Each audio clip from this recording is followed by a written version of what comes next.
Okay, let's unpack this. Imagine a world where two forces you think are totally separate, like light and magnetism, actually collide. And when they do, they reveal this hidden universe of tiny, vibrating particles. That's pretty much the incredible journey we're embarking on today. Welcome to this deep dive. Yeah, our mission today is to explore the experiments, really, the investigations into how light behaves in a magnetic field. And we're focusing on Pieter Zeeman, using his Nobel lecture from 1903 as our main guide. We'll trace the whole history, from those early failures that were so frustrating for scientists, right up to these groundbreaking discoveries that completely reshaped how we understand matter itself. Right, because for decades, brilliant people wrestled with this. Think about Michael Faraday back in 1862. He was doing what he thought was his last experiment, trying to show magnetism directly affecting a light source. And he famously wrote down not the slightest effect demonstrable, just nothing. Exactly. And then you fast forward to 1870, and you have the great James Clerk Maxwell. He basically declared it impossible, said no force in nature could change the oscillation period of the particles making light. Talk about a challenge. So, yeah, what does this all mean for us looking back? It means we're about to see how one scientist, Zeeman, through Understand. really careful observation and maybe boldly questioning some big assumptions, managed to crack open a door that even giants like Faraday and Maxwell couldn't quite find the key for. You'll see how we went from impossible to these aha moments that really define modern physics. Okay, let's dig into that history a bit more then.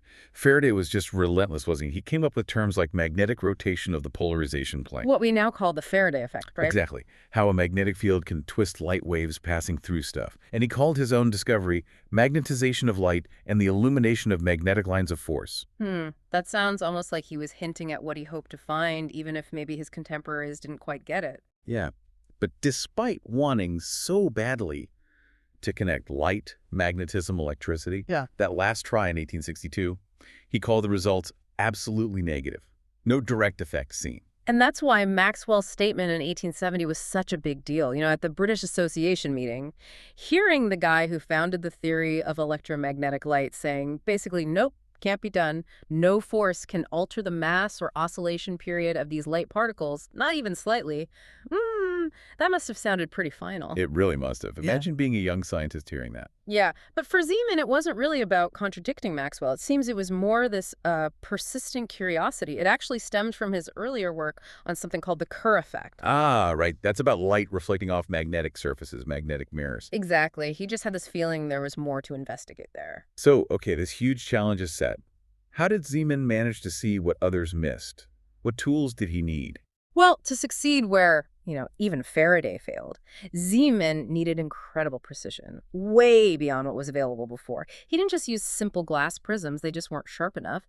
He used what he called the excellent aid, which we owe to Rowland, the concave grating. A concave grating. Well, okay, paint a picture for us. What is that? Imagine this polished metal mirror, but it's curved, like part of a sphere, and it has maybe 50,000 tiny grooves scratched into it over just 10 centimeters. Wow. By a diamond point. And because it was concave, it could form real images of the spectrum without needing lenses, which can cause disflections. And crucially, it allowed for photography.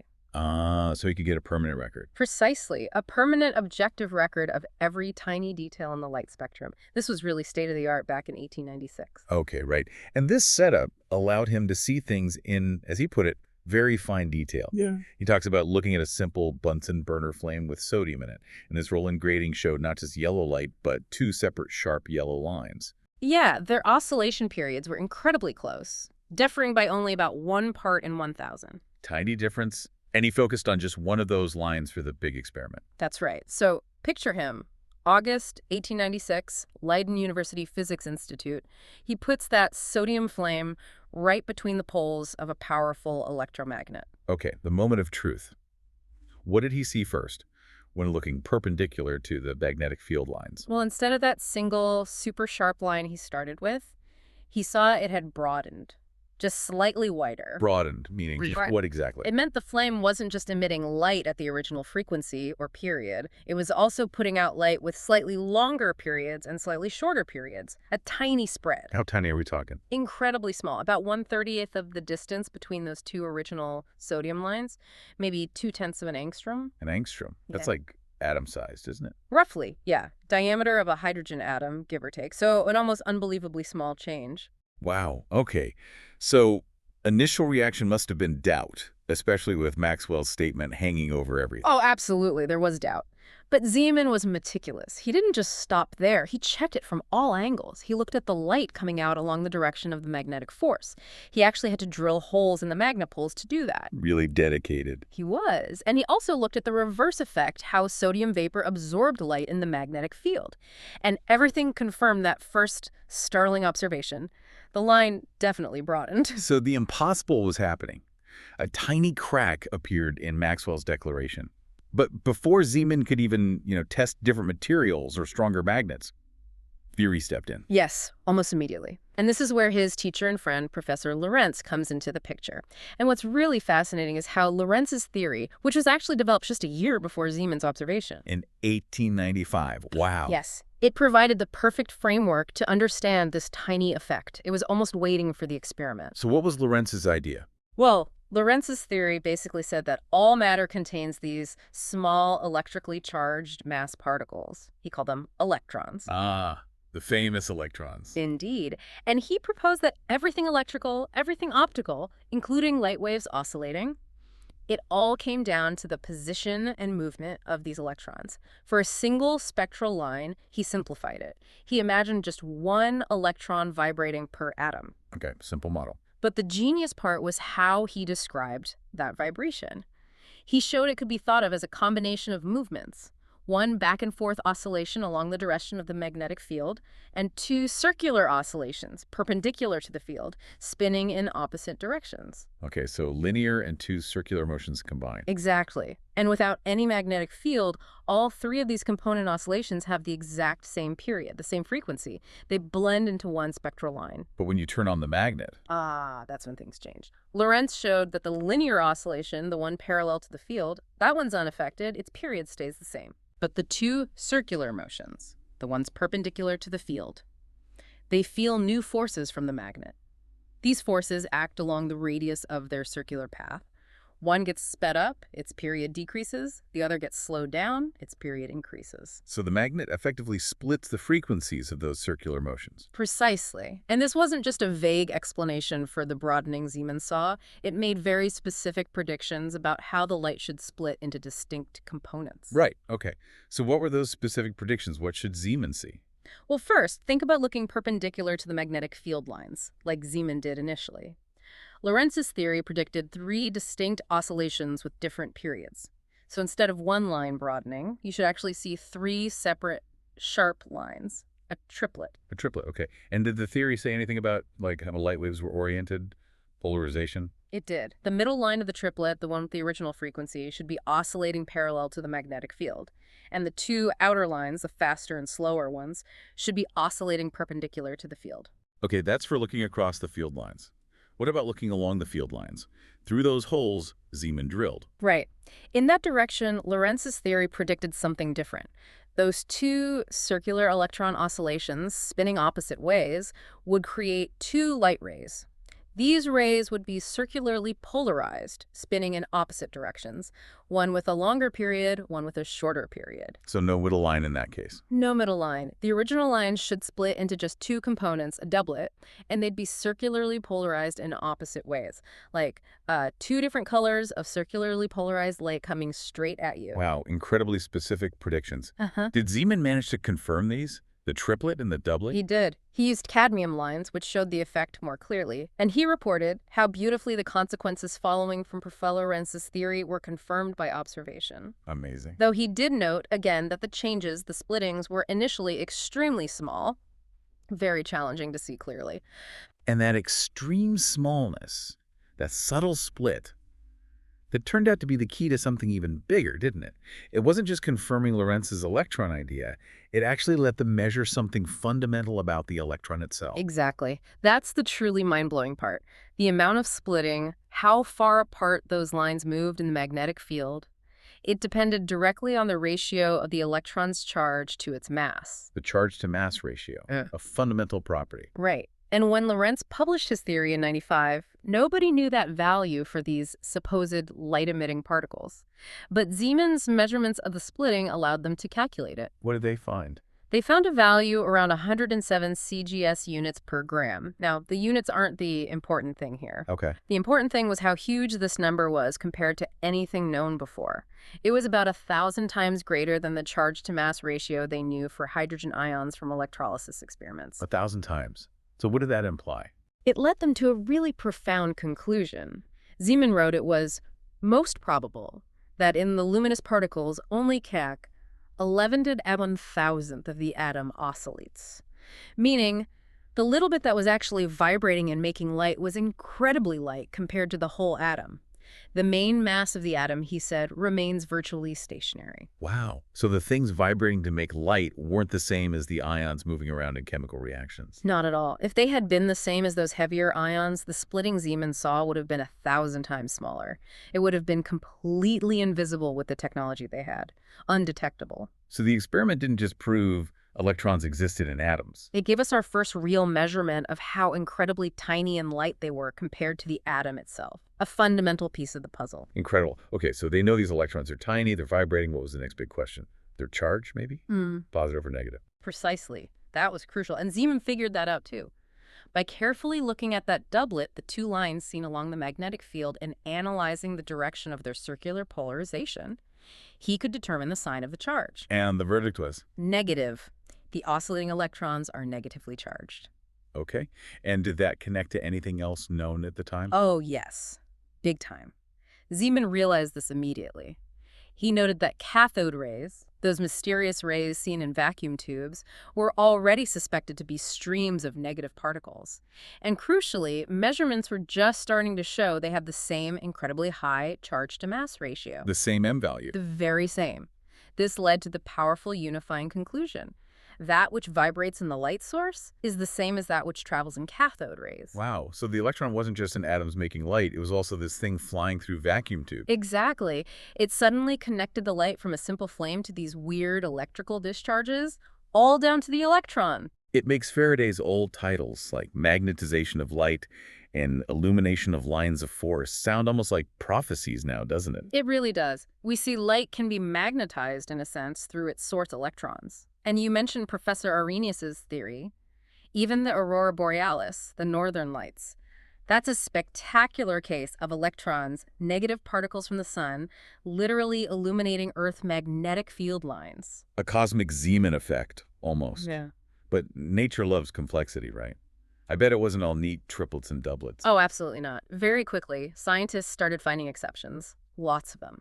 The simple triplet predicted by Lorentz was more the exception than the rule, actually. Really? What else did they see? Well, the French physicist Cornu observed some lines splitting into 4 components, a quadruplet, others split into 5, 6. Zeeman himself mentioned seeing up to 9 lines for Mercury. 9 lines from one original line. Yes. And the spectrum of iron was even messier, showing a whole variety of splitting patterns. Okay, that sounds complicated. Did it completely overthrow Lorentz's basic idea, though? Not entirely. Even in these really complex patterns, what they called the anomalous Zeeman effect, the fundamental division usually held. You could still generally group the split lines into those oscillating parallel to the field and those oscillating perpendicular to it, consistent with Lorentz's starting point. The details were just richer. And did different lines from the same element split differently? Yes, Zeeman found great differences there, too. He looked at zinc, for example. Lines belonging to different spectral series, these patterns discovered by Rydberg, Kaiser, and Runge that hinted at atomic structure, they split up by different amounts. So the splitting wasn't always the same, even in the same magnetic field for the same element. Correct. When you measure the splitting in terms of frequency shift, it wasn't a single universal value. What did that suggest, based on Lorentz's theory relating splitting to him? Well, the simplest interpretation was that maybe the effective charge-to-mass ratio wasn't exactly the same for all electrons in all situations within the atom. It hinted that the internal workings of the atom, how electrons behaved in different energy states or configurations, were more intricate than the initial simple model. It pushed the theory forward. It's amazing how much they could deduce just by looking closely at split spectral lines. Were there other related effects or things they couldn't see? Sure. For instance, Zeeman looked at band spectra. These come from molecules, not individual atoms. Think iodine or bromine vapor. He confirmed that these band spectra seemed completely unchanged by the magnetic field. He couldn't detect any splitting or broadening there. Interesting. So it was an atomic effect, primarily. It seems so. And then there was more subtle theoretical work. Professor Voigt in Göttingen developed a really comprehensive theory covering all sorts of magneto-optical effects. One prediction he made was about asymmetry. Zeeman's first triplets looked symmetrical, right? The outer lines equally spaced from the center. Voigt predicted that under weaker magnetic fields, there should actually be a slight asymmetry. The two outer lines might have different brightnesses and be slightly different distances from the center line. Did Zeeman see that? He did. Again, meticulous observation. He saw these subtle asymmetries in iron, zinc, and cadmium lines. They were just too faint to easily show to large audiences back then. But the most striking connection, maybe the one that really ties back to the beginning, was between Zeeman's effect and Faraday's original discovery, the rotation of polarization. Voigt predicted a link. Yes, a really beautiful link. So Faraday rotation, that twisting of light in a magnetic field, is usually tiny in gases. But two scientists, Macaluso and Corbino, had found it gets really large, like 180 degrees, right near frequencies where the gas absorbs light strongly, these absorption bands. Okay, big effect near absorption. Then Voigt made this remarkable prediction based on the same underlying theory connecting electrons and light. He predicted that for very low-pressure vapors, right inside that narrow absorption band, the rotation should become negative. Negative, meaning it twists the other way. Exactly. Opposite to the direction of rotation just outside the band, and it should also be very large. And Zeeman tested this. He did, using sodium vapor again, and he confirmed it spectacularly. He measured rotations inside the absorption line of up to minus 400 degrees. Minus 400. That's huge. So if you picture those interference patterns showing the light's orientation. Right. Field off, they're straight lines. Field on, near the sodium D lines, the pattern bends upwards. That's the positive rotation Macaluso and Corbino saw. But inside the line, in rarefied vapor. The pattern actually bends downwards. It falls. That's the negative rotation, exactly as Voigt predicted. That's just elegant. It perfectly connects Faraday's effect and Zeeman's effect through Lorentz's and Voigt's electron theory. It really was a beautiful confirmation, tying these seemingly different magnetic influences on light together. So this whole deep dive, it's really shown us how Zeeman's incredibly careful experiments, interpreted to Lorentz's theory, provided, as Zeeman put it, firm support for the assertion that electricity occurs at thousands of points where we at most conjectured that it was present. We suddenly understood that innumerable electrical particles oscillate in every flame and light source. Every source of heat really is just buzzing with these oscillating electrons. It's like they peeled back a layer of reality we didn't even know was there. It's fundamental. Zeeman finished his lecture saying these studies could provide data for a whole new field, that of atomistic astronomy, as Sir Oliver Lodge called it. And astronomy populated not just with planets and stars, but with atoms and electrons. It truly changed how we see the universe, from the biggest scales down to the unimaginably small. Absolutely. And it brings us to a final thought for you, the listener, to ponder. If just observing light carefully in a magnetic field could reveal these fundamental vibrating components of atoms' particles totally invisible before, what other invisible forces, what other fundamental particles might still be out there waiting to be discovered? Perhaps hidden right now in tiny, subtle shifts in phenomena we think we already understand completely. What's hiding just beyond the reach of our current tools? That is a fantastic question to leave us with. The search never really ends, does it? Thank you for joining us on this fascinating deep dive into the magnetic world of light and electrons. Until next time, keep exploring.